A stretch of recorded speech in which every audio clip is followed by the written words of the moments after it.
There's ultimately two scenarios on really what's going to play out on this coming election here in the United States.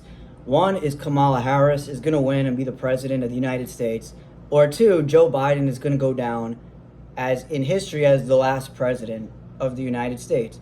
Now, why do I say those things? Let's start with Kamala. Why would I say Kamala is going to be the next president? Well, if you know anything about the real history of the United States and how the Federal Reserve operates, you know just as well as I do that presidents are selected, not elected.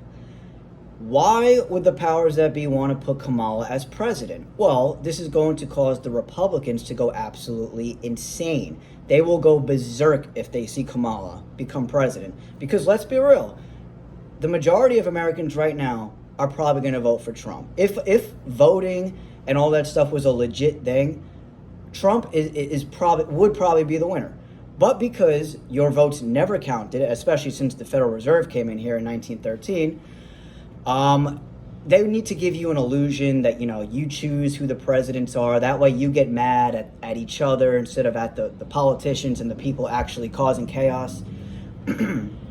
So if Kamala becomes president, you're going to start seeing the Republicans, point at the Democrats and say, oh, they cheated, this is election fraud, this needs to be looked into, this and that. It's kind of like when kids are playing soccer or something and their team's losing, how they complain. That's basically what's going to happen here.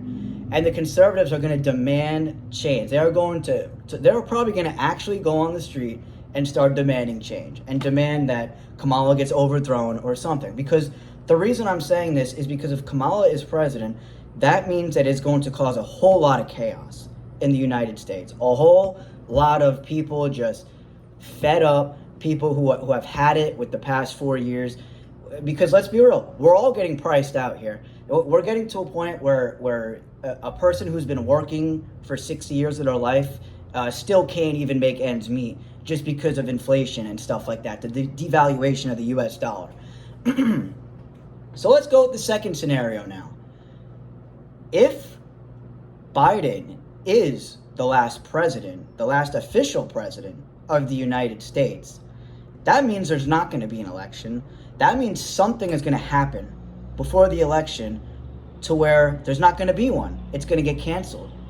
Think about during COVID, right? The powers that be already showed us they have the capability to lock the world up with COVID. We already know that more than half the people in the world are going to comply with whatever the WHO says, CDC, or the government says, or the media. Really, they're all the same thing. All these things that might seem different, they actually are all intertwined and work together.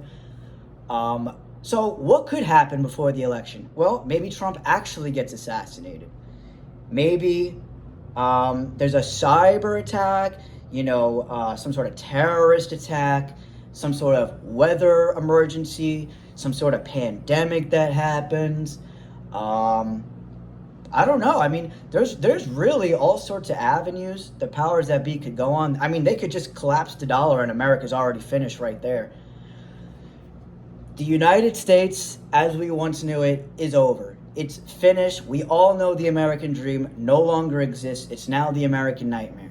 So why am I saying all these things? Well, I'm not sitting here trying to predict the future. I've been making content, if you're just stumbling across me, on this stuff for 4 or 5 years now, something like that. I've had channels taken down. I've had social media accounts deleted. When you talk about these things, you get taken out. That's just how it is. But I say these things to warn you and to let you know that the world is a stage for the elites. Everything you see on TV, the media, or everything that the government says or these private corporations do or say has an agenda behind it that goes deeper than what meets the surface level, if that makes sense to you. So the goal here is to divide people as much as possible, and they want to do it in particular through political parties, Democrats, Republicans. If Kamala's president, there could be a divide in the U.S. where they might have Democratic cities or Republican type cities. Ultimately, it's going to be led into some sort of smart city area where there's going to be communist laws. There might be nationalist communism or liberal communism, whatever these isms are. The point is that the conservatives and the liberals are working together. They always have been. There might be things that when one party is in office that's better than compared to another party. So it might look like Trump or the Republicans are the saviors, and I get why people think that. But Trump is an elite. He's part of the agenda. I mean, he's working conservatives and Christians like I've never seen before in my life. He is absolutely playing Christians. I mean, whatever happened to Christians being faithful to Jesus Christ, now it's Donald Trump. If you really think Trump is part of God's plan and all this stuff, you really need to rethink your reality. And you really need to shut off the television because it's getting to your head. The point is to somehow, some way divide America or just completely collapse the country to a point where we're all fighting and there's some sort of civil war going on, that there has to be a savior that's not Trump, that's not Biden, that I personally believe will be Barack Hussein Obama, who's going to come in and call for world peace. Now, listen, everything I just said could be wrong. There could be a presidential election that goes on. Trump could be president.